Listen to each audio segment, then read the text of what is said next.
Good evening, and we'll go ahead and kick off the Littleton Invest for Tomorrow Urban Renewal Board meeting. And I'm Justin Hay, the chair, and I will note the commissioners present tonight are Gary Thompson and LaDonna Jurgensen, Jim Collins, and we also have tonight, I believe Craig O'Rourke is absent tonight.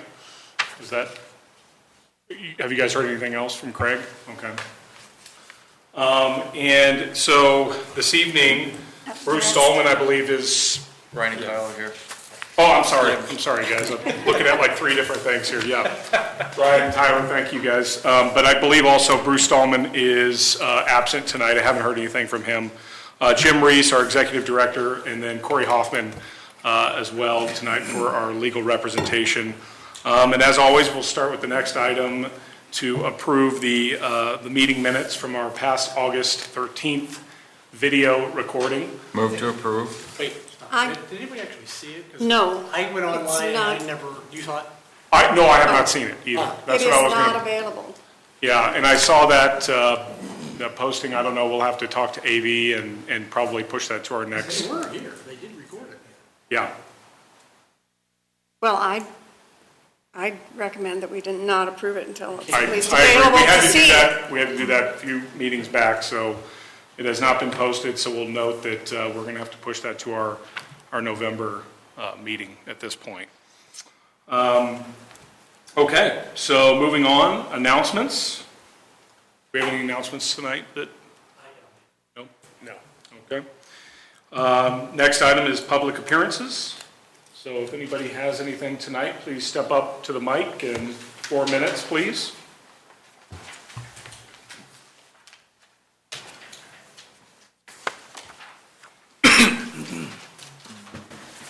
Good evening, LIFT Board. My name is Pam Chadbourne. I live a block and a half from here in District 1. Two things to talk about. One is I've heard at a couple of meetings, Executive Director and Attorney Hoffman refer to the arbitration between Arapahoe County and Littleton regarding the 4 urban renewal plans. And the reference was that Littleton won. And this is incorrect, and I'd like to read this for the record. In March, the arbitration board found that Arapahoe County failed to meet its obligations under Colorado law to present impacts of the urban renewal plans on them. However, and that's required explicitly in the law, so the arbitration board found that they failed to meet that obligation. However, they also commented that the record of the hearings is clear that petitioner failed to present that information at the time. But they also noted that the panel finds that these references and the reports in general do not identify any urban renewal projects as contemplated by the statutory scheme.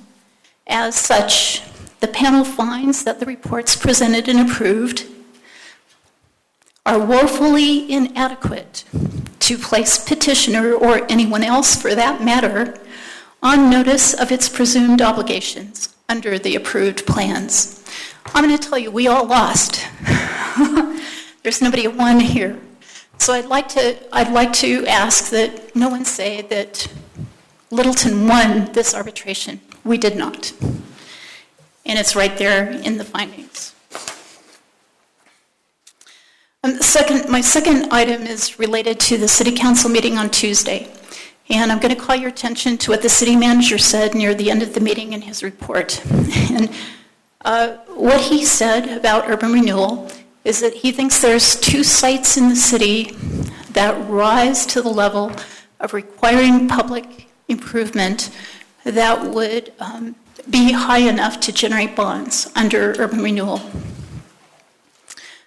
Those are the Inser property and the Dish property that we should note is what this board, or this board at the time, 25 years ago, found to be blighted and caused to be built, and is now apparently re-blighted. So the city manager says that those are the only two sites he sees rising to the level of action by an urban renewal authority. So I noticed that you have an agenda item here to talk about URA outreach opportunities. I'm going to ask you to table it. I'm going to ask you to go back and look at what the city council, what the city manager said on Tuesday. And I'm going to ask you then to consider revoking the 3 urban renewal plans for Broadway and for Columbine Square and for Littleton Boulevard, and reducing the size of Santa Fe to those 2 sites. And honestly, I don't believe those 2 sites are blighted or slummed or threats to public safety. They shouldn't be there anyway. But that's my second item for your agenda tonight. Thank you very much for your consideration. Thank you. Anybody else tonight? Okay. Let's move on to item number 5 on our agenda, financial report. So we have a few months, August and September. Jim, do you want to go through the financial and the check registers for us? Sure. Why don't we do the check register, and then we can come back to the it feeds into that. So during August, we had 4 checks. So total of $34.5975 for the month in consulting services, contract services, legal services, and office expense, which is printing. Okay. And so that leads into the financial statement, which is basically showing you where you are to date. We have no revenue coming in as far as the budgeted agreements and the administrative fees. So the only funds we've had to date are the loan amounts that we've received. So we've spent total year-to-date of $60,541.17, which is about right as far as the percentage for the number of months that have gone by. Any questions? Okay. It left you with a balance of $6,000 in your checking account. Okay. That's those two. Do you want to act on them separately, or how do you want to? Why don't you go through them all like we've done? Okay. And then we can... So moving on to September, let's do the same thing. Again, 4 checks in September. 1 to the executive director, 1 to CIG. Mostly, CIG was mostly really maintaining the website, that type of thing. Legal services, and again, printing from the city of Littleton. For a total of $2,424.05. And again, when you subtract that off the financial statement, you spent $62,965.22, and leaving you with a balance of $3,671. Okay. We'll add, since that time, we have gotten the loan approved, and that's one of the other agenda items. All righty. I have a question on the CIG bill. They described one of their items, and it was not much in dollars, but it was identified as follow-up with stakeholders. Do you know what that? Where was that? It was CIG bill that you gave us. Oh, you know, they usually follow up on the phone calls. I'm assuming that's what those are. Okay, so returning phone calls, I guess I was under the impression you were returning. I do and they do. If it's more of a technical nature that they can't answer, then I return them. Okay. And then there was another charge that was changing the credit card info, and I assume that's up for hosting the website or And I don't know. something. Okay. It's that one, sorry. I can find out. So, no, I was more just curious. I'm not thinking that they're charging us wrong, but they do give us a detailed bill. So I was just curious as to what those items were. Again, I don't know what that one is, so if you want, I will find out.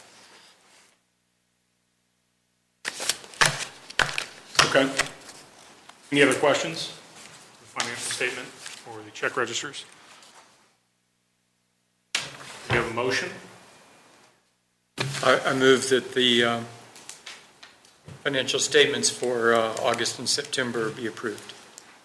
I'll second. And the disbursements. And the disbursements. And the check registers. Thank you. Okay. Seconded. Okay, we have a motion and a second. Any discussion to the motion? Any objection? Okay. Motion passes to approve the financial statements and the check registers for August and September. On to committee reports. Jim, you're up. I'll wait. I don't have anything in detail for the report, but if you wanted to discuss this proposed budget at this time, we could do that. Discuss what? I'm sorry. I missed This is the 2016 Budget. draft. We could put that into new business, if you will, or. It's up to you, whenever you want to handle it. If this is what you have on the docket, let's go then right now and discuss the budget. I'll just go through it quickly. Again, as I mentioned before, we're required by law to distribute this before the 15th. We won't act on it until November. So this was a first shot based on this year, for the most part, as far as where we've expended in. We were going to talk about the IGA for administrative services with the city, which is going to help a lot with some of the costs that we incurred this year. You won't incur those next year. So let me kind of go through that. Again, as far as revenue is concerned, we had anticipated 2 projects coming online in 2015. They didn't. They're still actively being pursued by the developers, so I'm carrying them over as 2016 projects.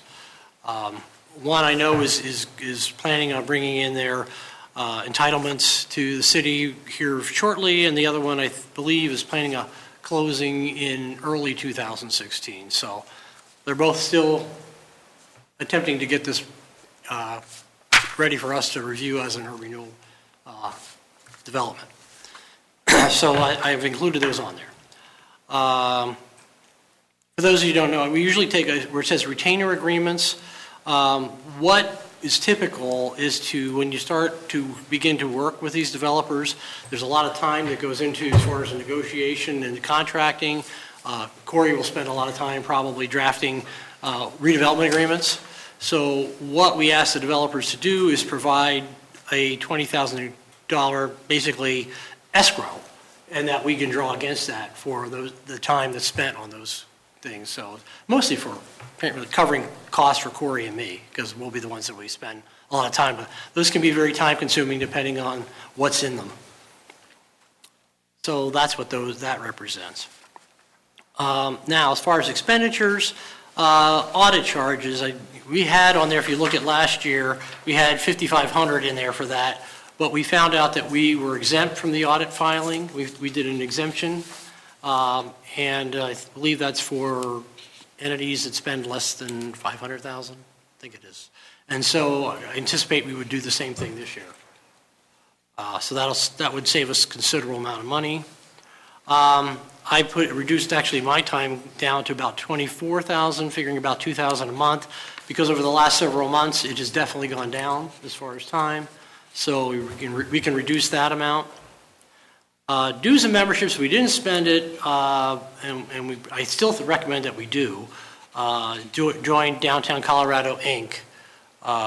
It's a pretty worthwhile organization. They spent a lot of time this year working with Colorado Municipal League, trying to work on the failed House bill that CML put forward, but also trying to work with everybody in all the urban renewal districts to try to come to a conclusion on House Bill 1348. So it's a pretty good organization. I think we should probably have a membership in that. Insurance is covered by the city. Legal services, going back again, subtracting out the costs that we had for the arbitration work that Corey had to do. Really, the average cost on that was somewhat less than what we had projected. We put in the budget last year about $14,000, but as it turned out, again, if you just look at the administrative work that Corey has done for the operation of this thing, it was about $1,000 a month. So it was only, so 12,000, I mean, for that. Put in about 15 for legal services for capital projects, if in fact our projects come through. Again, I think the bulk of the time working on those contracts would be Corey. $500 for meetings, that's down somewhat, I think, from last year. And basically, I reduced all the other core categories as well, because we really didn't spend the money that was in the budget from last year. The only new item on there, and this is something we probably want to discuss, is repaying the city loan. We've had 3 draws of $150,000 plus interest, and so I think we believe we have until 2019. I think it was 2019 to pay it back. That was the term. So if our projects come through, it would be, I think, prudent to begin to pay some of that down. And $100,000 I just put in there as a WAG. Certainly that's up for discussion. Obviously, if we put more than, that's about the most we probably could put in and still have a balance at the end of the year. You might want to put in less, give ourselves a little bit more of a buffer going into 2017. So with that, that totals $155,750. And if you subtract that, of course, from the projected revenues, we'd be down around $30,000. How do we start with 45,000? We only have 3 now. Is that is that a $50,000? That is a $50,000 loan draw, yeah. So what I did there, Jim, was I factored in the $50,000 that we just received from the city, and then put in an amount for the next couple of months for the balance of the year for our average expenditures. And so that would bring it down to about 45.5. So obviously that number is going to change as we get real numbers. I noticed that there's only 1 retainer agreement but 2 projects, whereas in the 2015 budget, it was 2 retainer agreements and 2 projects. What's the thinking there? I just lumped them together. I think when we talked about it last year, we figured that we would probably we could probably charge less. So I lumped them together. We could certainly make that, $20,000 apiece, but I think we talked about maybe only making it $10,000. Okay, so the revenue projection is 2 agreements at $10,000 apiece is the way you've set this. The way this is set up, yeah. Again, we could charge more. It's really an escrow, so if there's money left at the end of the negotiations and we have our contracts in place, we would refund the balance back to the developer. So when do you assess that? I mean, you're talking to people now, you say someone might come in 2015. When do you assess that? If it's supposed to be a pre-development fee? So remember, we did application forms, and that's basically, once you accept that and we begin to work, that would be the key to start negotiating the redevelopment agreement. So at that point, we would ask them for the money. Thanks. Jim, where do you place the city staff absorption and printing? I know it's minimal now, and we'll discuss a little bit more of that transition, I guess, later in the meeting here, but where's the city expenditures coming out of? Is it miscellaneous? CIG right there has disappeared.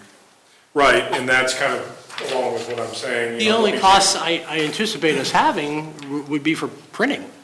Right. So, But where would that, I'm just wondering where any city-related items would be. Would that be under miscellaneous? Meetings is what I was figuring would be coming out of. I'm just looking at I think, the wishful thinking is that it'll be $8, $9 a month like it's been, but I think that there's going to be, it won't be $1,000 like CIG or what have you, but I think that that's probably going to be, there's going to be some more costs to bear there and project more costs with the city and seeing what they would probably be billing us for the fact that they are taking on a greater role on their staff level to produce and do things for us over the next. You might want to consider the realistic approach to that going from CIG, which was 12 grand to zero, and anticipating 2 projects in this budget, hypothetically, there might be some expenditures we might want to anticipate there. Yeah, and I wasn't part of your discussions with the city, so if you've got a better handle on what they may want to charge, I was assuming. I'm just speaking conceptually now as we're starting to talk about the budget and as we work towards November to get this thing, and that's in our agenda. I want to go through what that conversation was, the phone conference and everything we had with city staff and what they're willing to do. But it's something to consider in our budget, I think. Would you like to see a line item for city I think that's expenses? exactly it. I think we should just call it out what it is because they're taking on more, so we can track that a little bit more efficiently with, even if it's, I'd love it if it was $8 a month, it would be Yeah. great. But I think we can at least track it instead of under meetings. And particularly if there are 2 projects. Certainly, yeah. And then, so maybe lower the city loan repayment thing. So, Right. you can just lower that down a little bit. I'm trying to think, is we Kristen the person to talk to about trying to figure out if there are any costs that we're looking at? I think we can do it internally and just, Yeah, I just think we should have an item in there since they're taking, assisting us over Okay. the CIG and all these other. We'll add a line item for that, and we'll put a number in there. And this is just like a typo, but it says operating revenue 2015, expenditures 2015, and then the Okay. notes at the bottom says 2015. Thank you. I will fix that.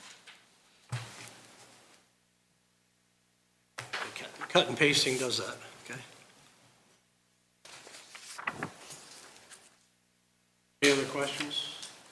Well, again, we'll talk about it in more detail in November, and if in the meantime, there are other items that come up, or if you think of something that we really want to add in there, let me know. So can you reiterate, Jim, just the goal here? November, we need to approve a budget and/or it needs to go from a public standpoint in front of the board for Okay. where are we going from here? well, Timing. under the statute, the first step is to have tonight the presentation of the budget on or before October 15th. The next step is to set a public hearing. You can either set it for November 12th or December 10th, and then you can approve the budget either at the same meeting after the public hearing, or if you have the public hearing on November 12th, and as a result of the hearing, you want it changed, it can bring it back on the 10th of December for approval. So my recommendation would be to direct us to set the public hearing for November. That gives you the flexibility in the event there are changes. You have another meeting to bring it back for final approval. Part of the IGA we're going to talk about later is giving the city plenty of notice when we do need notices placed in the paper. And the one time an urban renewal authority needs to place a notice in the paper is the notice of the public hearing on the budget. So we need to know that as soon as possible. Okay. Do you guys have any thoughts there? I mean, I think that sounds like a good direction to take, is go ahead and set it for November and, vet it there, and then if we have to regurgitate it the following month, we'll do it. So let's just, We'll get it done. awesome. Okay, so you're going to go for November? Okay. Yeah, let's just do it. I agree with that. Okay? Okay, that's all I have. Okay, cool. Corey, do you have anything? I do. I have a couple of things. First of all, the trial that had been set for September was continued to January 22nd. Basically, what happened is the court had more than one trial set for the September trial date and notified us that our trial was the one that was newer, and therefore it was the one that got continued. So the new trial date is Friday, January 22nd, 2016, a one-day trial. Secondly, related to just more in terms of housekeeping, we've talked about House Bill 1348 and the potential effect on this board. And I've certainly given the advice and that absent an amendment to an existing urban renewal plan or a new urban renewal plan, House Bill 1348 doesn't apply. And what that means relative to this board is that unless the Littleton City Council decides to amend the existing plans or adopt a new plan, you will not have 3 new members on the LIFT board. So that obligation, if you will, is not triggered. I've been engaged in some conversations with folks from the other taxing entity organizations, the Special District Association, CCI, which is Colorado Counties, Inc., and then folks from the school boards, and they too agree that the obligation to add folks to the board is not triggered unless and until there's an amendment to an existing plan or a new plan. So absent one of those events, you will not have those 3 board members we've talked about that House Bill 1348 contemplates at some point. And that officially takes an action by the city council. Correct. That is correct. To a new plan or an amended plan? Yes. Yeah. Or to appoint members. Correct. I mean, it's not our No, responsibility. that's not All of the above. That's not correct. For the districts, special districts, the county, and the school districts, they appoint their own person. I know, but it's not our responsibility. No, it's not, to and it's not appoint your them. responsibility to So- notify them either that they need, to do any of this, so. It's just so you know who might be showing up at your meetings as members of your board. So that's why I characterize it as housekeeping. And that's it. Okay. Anybody have questions for Corey? I think it's, what, 3:45 now, so we're moving pretty good. Sorry, 3:30. Got up here early, yeah. Anyway, unfinished business, we'll keep moving here. We have one resolution, we talked about this back in August. It's the city IGA, the intergovernmental agreement that we have for the administrative services. And you know, we all have it, or should have it in your packets there. It's kind of the finalized agreement. As mentioned, you know, briefly, I had a phone conference with, I want to say it was about a week and a half ago. Corey, you were on the phone conference. We had Denise Stevens. We had quite a few other staff members from finance department, et cetera, on the call to discuss, okay, kind of what we talked about last time, who's going to be doing what. And the summary, if you will, of I guess the 2 big points were the financial assistance, and, you know, Corey, please chime in if I'm wrong here, and then tech support was another key item, and then, you know, it's pretty much the housekeeping, the packets that were delivered today efficiently and everything else. So those were kind of maybe the 3 items. The financial assistance is really, I mean, we all know we review it every week. It's a few spreadsheets on the check register, the financial statements, and it's really kind of updating that, getting some information from Jim and myself and anybody else that has input now that we're kind of, you know, sending it out to the board prior to this meeting, and having the city update that in their finance department. And then tech support was another big one. And we'll talk about the CIG contract. That's really in our economic development house with the city, and they'll be really taking on the website and taking ownership of that, as well as, you know, updates and social media and things associated with that. So they were going to absorb that into their wheelhouse, as well as, you know, the agenda items. If we kind of put our input, obviously, into the agenda, they'll compile it and push it out, print it, et cetera. So if I missed anything, Corey, that was kind of a quick overview of our conversation. You know, I gave Jim Reese a quick overview after that, and that's really what's summed up, if you will, in this agreement. And then if you guys had any follow-up questions from what we discussed a few months ago, let me know, or any comments, obviously, on the agreement. Yeah, Corey. I guess the only thing I would add is I think the city was concerned about the amount of work that this might be, and based on the conversation, I think they were comfortable that at this point in time, the level of work needed at the city level is something they can certainly handle. And if something happens where undertakings and activities come aboard, and we're looking at a busier schedule, more on the financial obligations, more on anything else, then we can always revisit it.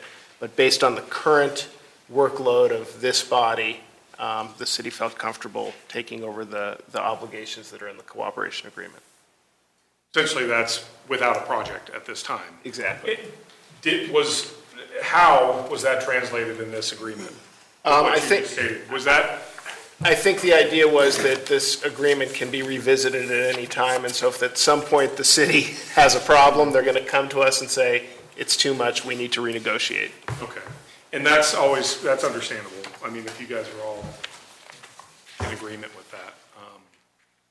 Until we have a deal going. Price is right. Absolutely. Good job. Of course. Okay. So yeah, does anybody have any comments or questions on the IGA here in your packets?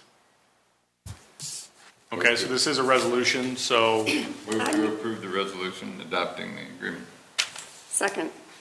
Okay, I have a motion to adopt and approve in a second to the stated resolution to approve the city IGA for administrative services. Any more questions or discussion on the table? Okay, so all those for the approval, please raise your hands and say aye. Aye. All those opposed? Nay. Okay, those opposed? I'm sorry, the resolution passes overall. I'm sorry, I've had a long day. I gotta tell you, my mind's going in 5 different directions. I think no one was opposed. Let me just restate that unanimously, we approved the city IGA for administrative services across the board here. I'll state that. There's a lot going on in my head here, sorry. All right, next item is new business.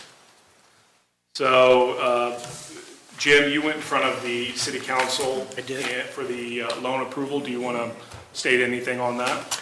The last page is kind of, I just included this. This was the staff write-up. And basically, the council approved another advance of $50,000. So it's a total of $150 at this point. And our agreement was up to $200,000. So we haven't drawn it all out yet. And hopefully we'll start to get some projects in. But they were comfortable with it. And so, again, it's just, one more draw.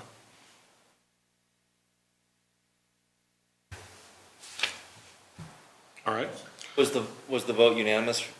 I believe it was, actually. All right. Okay, moving on, the CIG contract termination. So we kind of discussed this briefly again in our last board meeting. So essentially, we've talked about, expenditures and, streamlining the system. So we've had the discussion. And Corey, I do have a question, maybe before anybody else has any comments. I remember you stating that contractually with CIG, they are obligated to relinquish and give us all data, all information, correspondence related to all work that they've done in the past for LIFT. Yes. Correct? And they've done that. They posted. Okay. Yeah, Angela posted it all on a Dropbox site and gave me access as well as Denise. Okay, great. So I think they fulfilled that Recently? today. Okay. Okay, that's great. 'Cause that was a concern that Justin and I heard, so that's. Yeah, no, and that was the, excuse me, And I that did was the last. see, a confirmation back from Denise that she was able to access it. Okay. And she didn't, but I can't, if you want to make your motion subject to me following that up, we can, but I believe there was a lot of information. I went through it and there's reams of, meeting minutes and postings, and they really, I think they compiled exactly what she wanted. Well, I know that was exactly what city staff needed that are, taking on the role of the website and social media, all that good stuff. So that was the last ingredient. If it's in there, excellent. And contractually also they're obligated. So I think we're covered, on two ends there, so. Jim, do you plan to download all those documents from the Dropbox and create a separate file controlled by LIFT?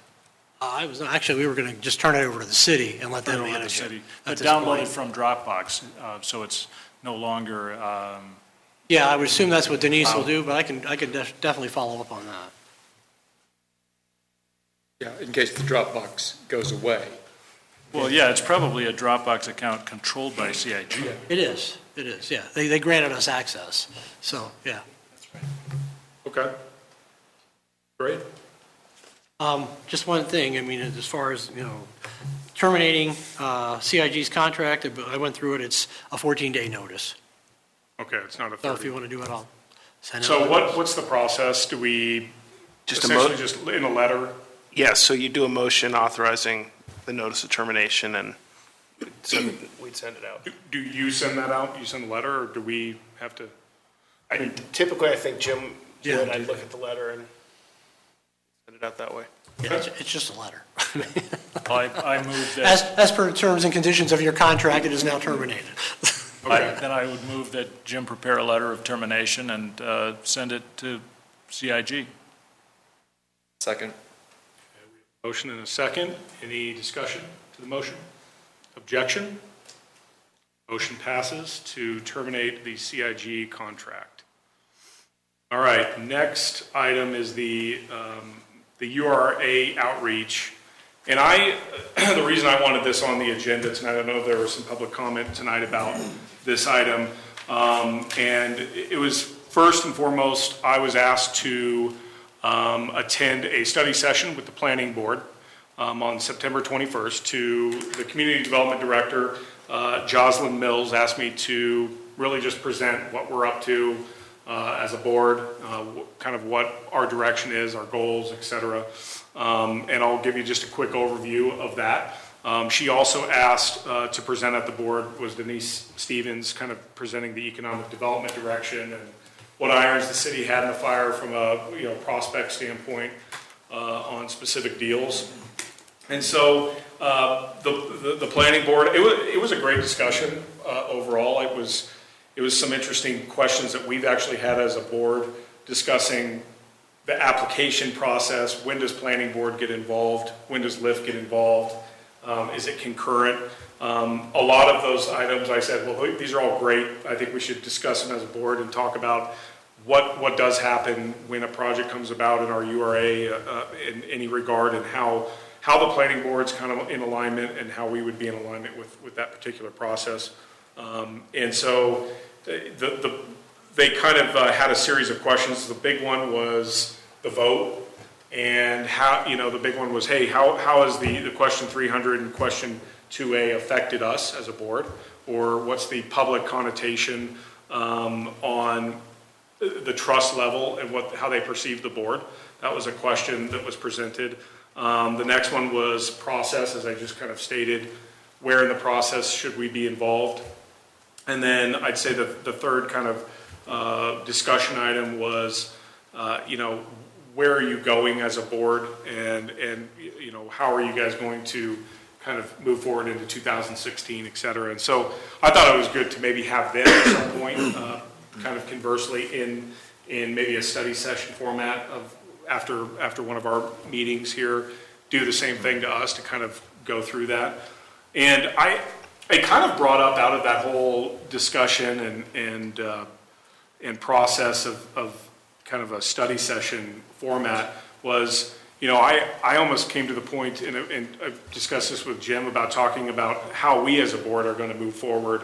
I think a lot of people don't know what the vote means or how it does really impact urban renewal. I think there's an idea just in the private marketplace that maybe it's not a positive direction, but I think that it really obviously is still for our board, and there's still ultimate opportunity. And so I think there's a lot of components there that we as a board, I think I would challenge us as a board to market and positively spread the word of LIFT and promote really how great and how much effort and time and production has been put in to what's been established as our URAs.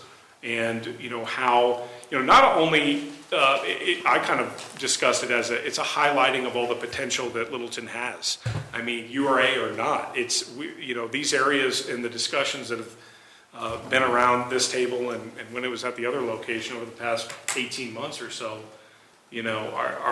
there's been some really great highlighting of where potential development or possible economic investment in the community might happen. And so that was kind of the overarching thing I walked out of it with in the conversation. And so, I think that the idea is how do we as a board, I don't think tonight is the night to discuss that, but we've always talked about having maybe a study session or a time that we can talk about, well, what are we moving forward into 2016, and how are we going to work with planning and city council and the community to really, highlight the benefits of what we're doing here.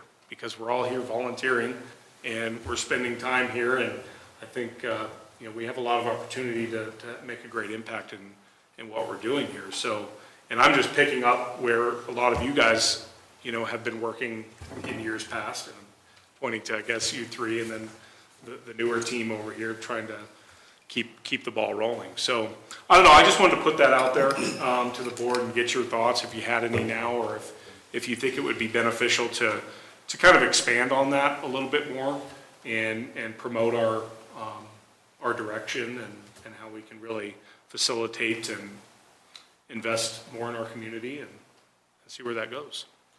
It seems to me that this needs to be done, maybe not with joint meetings with the planning commission. I'll be gone that month, whatever month that is. I have you down for next year. Mexico, so, okay. But a 3-page, question answer kind of document that starts out with this, LIFT is alive and well. That's right. I mean, the effect of the vote is this, and it isn't this. The effect of the new legislation is nothing as long as we don't modify the plan. And then what the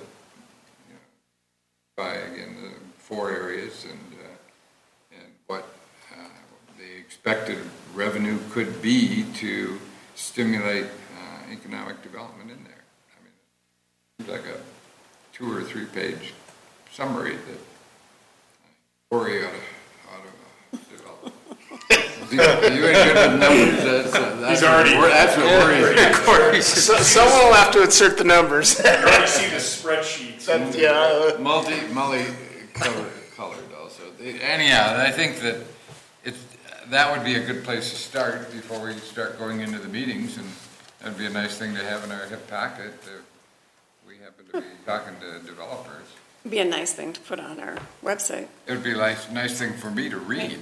Yeah. We don't have really any content on the website that's worthwhile, I don't think. I agree. I think now that it's kind of changing hands, the website, and, I think I know Denise at the city has been talking about, okay, well, we want to, involve you guys as to what we can do to the website and things like that. So I think all of this is good timing. But, we can be looking at this budget kind of second quarter next year saying, where's our first deal still, because at the end of the day, I think now it's this is my own personal thought. It's our responsibility to promote now, as a board and discuss how we can better position our website or our, outreach, if you will, to the investment community, to the public, and talk about that we are open for business and here's how we are open, here's, what we're doing. And so, I don't know, maybe it's more best suited for more of kind of a work session or a study session. We've talked about that for probably 6 or 7 months, where we can just tack it on to the end of one of our meetings here. Maybe it's December, in a few months. And everybody can just put some thought to it and your own personal goals and, depending on how long everybody wants to, contribute to the board, so on and so forth, and see where things kind of go from there. But that's just my thought out of that discussion. And even as I mentioned, having maybe the planning board chair do the same thing for us, because there's so many relationships and concurrent processes with planning. A referral board very similar to us, to city council and us, and how does that? Because there were things I couldn't answer. I mean, because we quite frankly haven't really defined when the application comes in and when they go through the filters. Well, where are they in the process? They could be anywhere on the planning, entitlement process, and how do we fit in? And my answer was, it's always going to be case by case. It's project by project. Pretty much is. And it's always going to have its own identity and its own DNA around that project.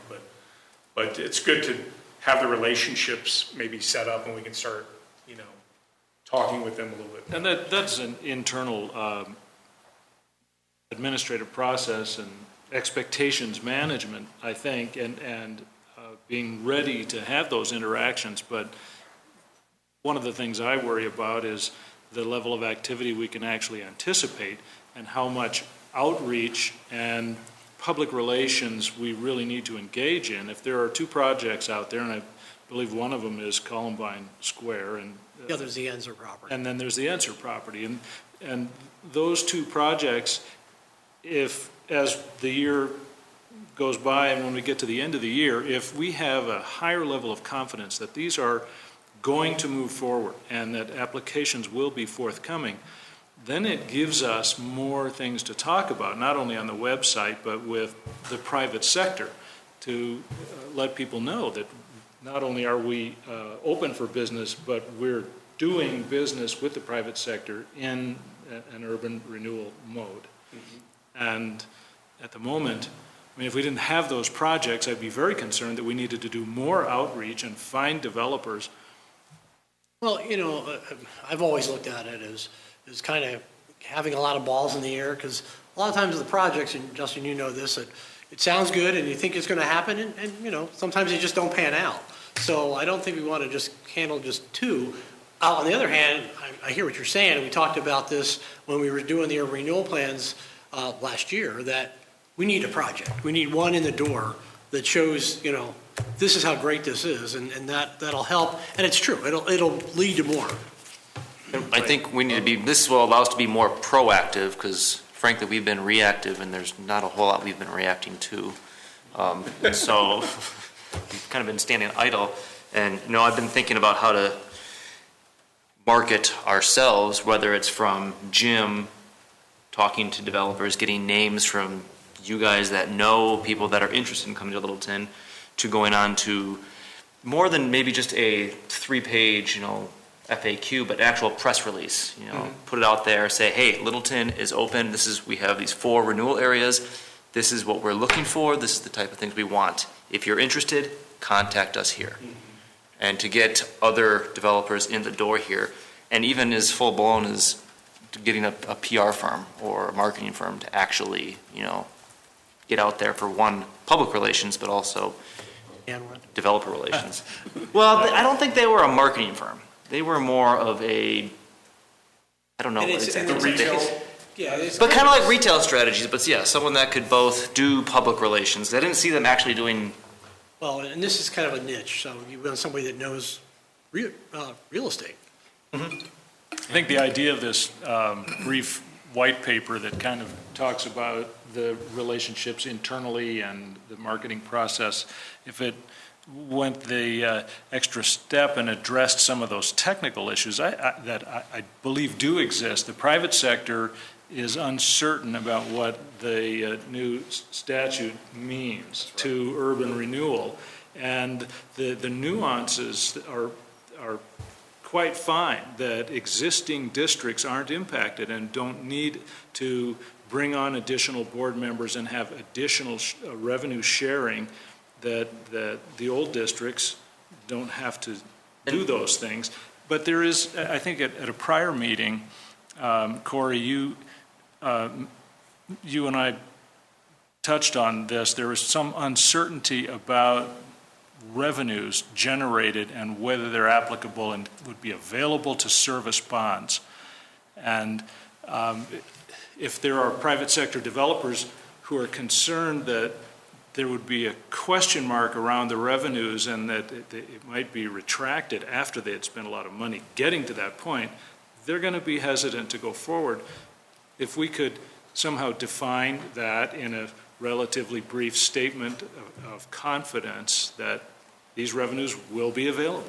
Well, I can put something together at least to start the discussion. The difficulty is that there are some financial institutions that are taking a very conservative approach on this, so I can't be unequivocal. It's not an absolute. It's just impossible. That's one of the reasons the governor has indicated he was going to create this working group to address basically that issue related to the effective date and some of the language that some of the banks have been concerned about. That group hasn't been formed yet. We're still waiting. But that's the one area, that's the financial institutions that are nervous. I am comfortable, for what it's worth, that the definition of undertakings and activities and the definition of the term project in the Urban Renewal Act make it clear that House Bill 1348 only applies to amendments to plans and new plans adopted after January 1st, 2016. But I'm not the one lending the money, and that's the difficulty.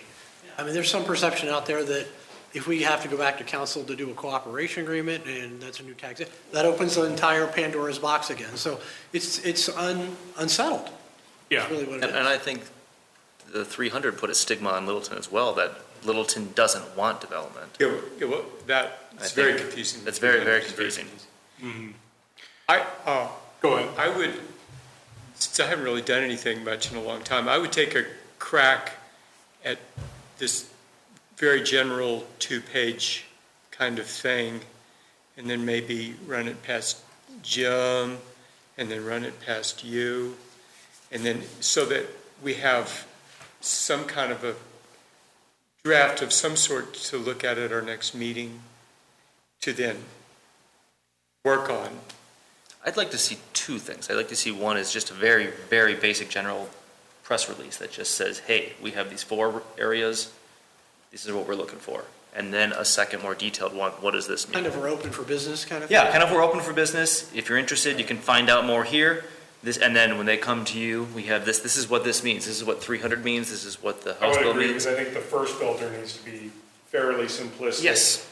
And it'll capture who it needs to capture, and if they're in there and they're trying to figure it out, they can hit the next Yes. level and start filtering through more details. And I mean, because back to the financial, the lending side of things, and a question I had, Corey, was, in your opinion, is this a idea across all financial lending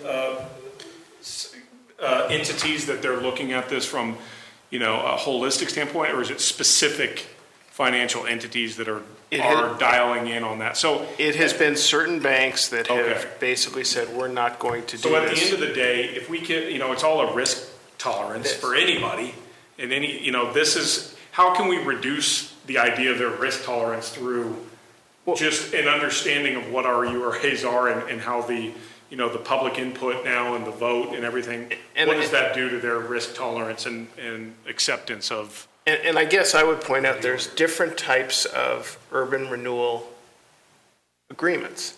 So the types of agreements that lending institutions are concerned about are generally those where they're fronting the money somehow. Reimbursement agreements generally have less risk.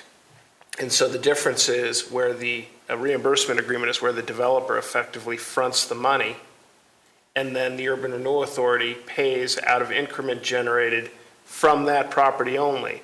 So all of the risk, to the extent there's risk, is on the developer that their project generates increment. And so it's not a one-size-fits-all, and I think that should be part of the mission out there as well, because there may be projects that are much better situated to be a reimbursement agreement. Well, it seems to me in the 2-page summary, under financing, that's one of those. Yeah, what are the options? Issuing debt, issuing reimbursement agreements, ongoing expenses, so anyhow. Yeah. I agree that running by the city or having the city prepare something. Yeah, Like that. But I think it's time to address both 300 and the legislation and say where it's applicable and not applicable. Sounds like Largely not applicable. Yeah, it sounds like Kyle's willing to draft it up for us. I'll start with the first one. And Gary can start with the second. All right, okay. And I kind of like that idea, because I think it's something that would be great for our board to get some juices flowing on. And Well, And then you're gonna have to talk to Corey. Yeah. No, I think if we start it and then run it through, okay. you know, We can is look at all that the different- acceptable? I mean, there's a Yeah. bunch of different financial mechanisms that we can help you guys come up, look at the Certainly. shopping list, if you will, that kind of thing. I see I no have a reason for question, Corey to though. look at a press release. That's not going to be. Yeah, that can be. I don't do that. I don't do that. But Justin, you said you had a conversation with Denise about, their economic development office, and they're out there trying to market Littleton and development, and does she just see how we fit into this picture? Yeah, and I think, and I know we wanted her to come in on the next round, maybe it's during a study session or what have you, but, there's a lot of, anybody that's kind of attuned to downtown Littleton and other things going on, there's a lot of interest, and a lot of people talking about deals.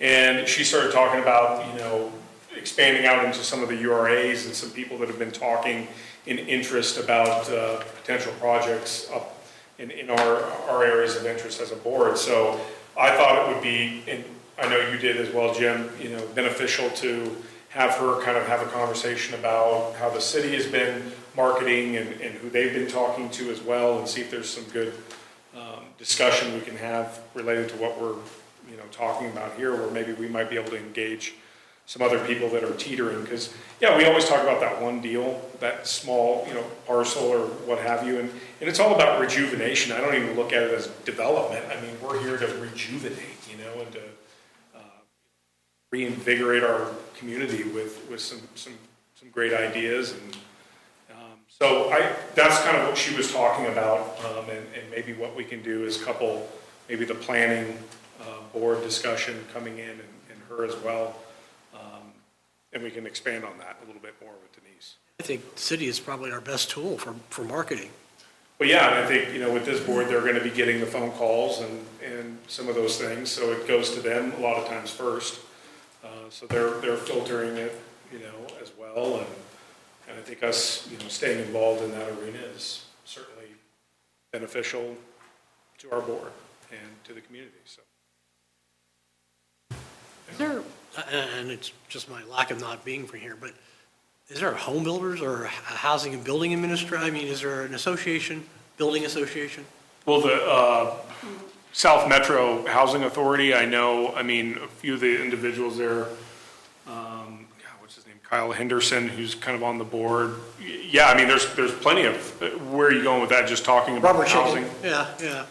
Get Yeah, over there. because that's going to be feeding any commercial growth. Typically in the real estate cycle, we all know around this table that, where there's rooftops or where there's, people moving and going, then commercial is going to follow, and restaurants. If we have to other go to things. them and go to one of their board meetings and make a presentation about, hey, we got 4 URAs, did you know that? And, this is what tax increment financing is all about. Right. Board of Realtors or whoever. Well, I'd like to maybe just present or just put on our agenda. I don't know why I'm just pushing it to December, just so we can maybe keep the conversation going, but maybe in a study session format. And I don't know if we have that as part of our board. We've never actually done one. I haven't been involved in You one. just have to post it. But if we did something like that just on the tail end, it's kind of like what we're talking about now, and see if we can finalize some of our discussion and organize a little bit more around, this press release and a detailed, discussion in December. So maybe we can bring some ideas in our next meeting, and then maybe, just have it as an agenda item, and then have an expanded discussion in a few months. Would that, you guys want to do that? Yes. So moved. we I would bring that. encourage the Economic Development Director to be here. Seems to me that's the point person for us. I agree, and I think that if we, have a couple months out and we can get the right people in the room to start having a conversation, that would be an appropriate time, if possible, so. Okay, well, let's just move in that direction. Does anybody have anything else on that item? Okay. I guess that was our other. That was our Oh, other. I have some more other. Oh, okay, great. Go ahead. You always have to have other, yes. That's it. I've requested several times, and I don't know whose responsibility it is, but changes have been made to the plans, and we all have one version of the plan, and there's probably half a dozen versions of the plans. And I think that before we're really starting to consider anything, we need to have complete, accurate copies of the plans. And I don't know if the new members got a big fat binder. No. Be happy. Now But we can work with the city to produce those now. Yeah, I think I Well, have. I think it was in flux, and city council was still considering the last amendments or the last changes to the boundaries. And I We're think done they're now. done, We're done. aren't They're they? all done now. So I think we have a final plans. We do. Or at least we have plans that we're going to need to work with. So, Jim, can we proceed with getting? Yeah, I'll work with, now we have the city on board, we can have them produce those for us. Yeah, and at a And make sure minimum that too, they're- with our website discussion and getting things revised, that's. Get the something final we'll plans up on the website, yeah. Yeah, I mean, Yeah. if anything, you could, download that information. Wouldn't that be sufficient if it was at the website where it was there, as opposed to having Hard copy, 7 hard copies, because these things your are, call. I could do without a No, hard how- copy. I don't know. I have a hard time finding things and flipping through. If I'm looking for something specifically, I'd like a I like paper hard copy. copy. I think paper copy is easy to refer to when you're sitting at a table. Yeah, and if need be, we Define could have a PDF available for, just Oh, keep it yeah, we'll digital. put that on the Either website way. as well, yeah. So maybe what we could do is, how many would we need? I want a Ladonna, Gary? hard copy. I'd like. Yeah, yeah. I'd like I'll just, one. Okay. let's just do it for the whole board. If we do it for Yeah. one, probably I'll do it for everybody. Then another thing is there any reason why the agenda and the packets can't be posted a week before our meetings? Sometimes This things happen. was a request by the city. I'm glad you brought it up. They said basically by Monday, the week of our board, basically 4 business days before, but it would, I think it was kind of pushing more to, if you send it to us on end of day Friday, then we can have that, we can have it over the weekend. But I know that sometimes there's some last minute things that need to go in there, but it could be a draft to the board if we had to make Been adjustments. trying for a to get day. it out on a Friday afternoon. And Yeah, again, that's some our goal. places, It's just Don't do it. if somebody's got a busy week and you don't get it until you I get agree. home on Monday night, that's not I- enough time if you have anything substantial to. Our goal is from here on out, since our conversation with the city, by end of day Friday, if possible, at the very latest, first thing Monday. But our goal is Friday, before the Well, weekend. let's meet that goal. Yeah, that's our goal. That's our goal that we're pushing towards. so. reasonable. And Yeah. then the last thing that I had, Carol Brezak had, I guess it was maybe July, had said she had made a open records information request. Did that ever get resolved? Yes, she it did. get- I talked to Carol actually after the meeting, and she said she got all the information she needed from the county. But I said you want- apparently there was some issue that we didn't get her, at that meeting, I thought you didn't think we had received the request. Yeah, there was some confusion over that, and I think it was Carol may have made a phone call to the LIFT phone site, and somehow that did not get down to me, that she had asked that. So, I personally talked to her about it and said, what do you need? And And she's- we will get you whatever you need, and she said, no, she had received everything she needed from Arapahoe County. But So did she's she, probably looking for correspondence from Arapahoe County, I guess is what she was looking for. was there an actual core request? No, I never Not a got, written core. there was never paperwork, and there is a form, I mean, you Right, have to right. fill out, so I never received anything like that. I don't think If such a Justin- form were filled out, where would it go first, and how would you expect to get it? No, that's a good question of where it's supposed to go. It should be addressed and mailed to LIFT. But sometimes things get, dropped off at the city. Well, this address is the city address anyway, right? It's the same address, but again, if it's a LIFT core request, it ought to come to LIFT. Okay, well, as long as that one's taken care of. Anything else, guys? Yes. Two things. Two allegations were made earlier in the meeting on the record. I'd like to be able at the next meeting to address them. Probably rebut them, but at least address them. One of them had to do with the representation that there was something in one of your proceedings that the reports were woefully inadequate. So. Well, and I'm happy to address that now. The finding of the three-member mediation panel said that the reports were inadequate, but the bottom line is the authority and the city of Littleton collectively prevailed in the proceeding. Arapahoe County challenged the impact reports, and they lost. And so, Corey clearly explained that. yeah, I mean, I don't know. She may disagree on my characterization, and we'll just have to agree to disagree. Okay. Good. And I'd like the record to reflect that. Okay. And secondly, I'm not inclined to recommend reversing our action on three of the plans based upon something the city manager said, but it'd be interesting to know what it was he did say. You'll follow. I've got that down as a note to find out exactly. I'll listen to the video. Oh, good. I'm sure they have that one. All right, Good luck. They don't? that's all I have. Okay. Thank you. All right, does anybody have anything else tonight? All right. Good job. 4:10.